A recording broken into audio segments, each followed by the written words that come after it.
শুভ সকাল বন্ধুরা। সকাল সকাল এরকম ফুলকো ফুলকো রুটি দিয়ে আজকে নিউ ইয়ারটা কে কে শুরু করেছে? না, নিউ ইয়ার না, নববর্ষ, শুভ নববর্ষ।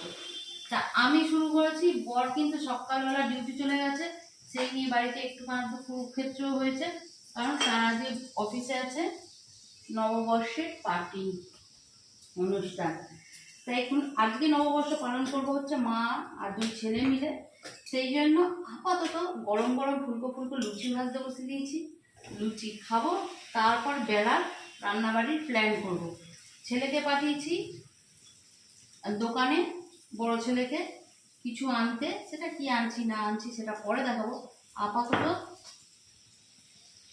গরম গরম ফুলকো ফুলকো লুচি হচ্ছে। এরকম একটা দিনে এরকম একটু টিফিন তো হতেই পারে, তাই না? লুচিগুলো বেশ বড় বড় সাইজ করছি, কারণ 3 পিস করে নেবো। বাবা, গরমে ঠান্ডা লাগছে।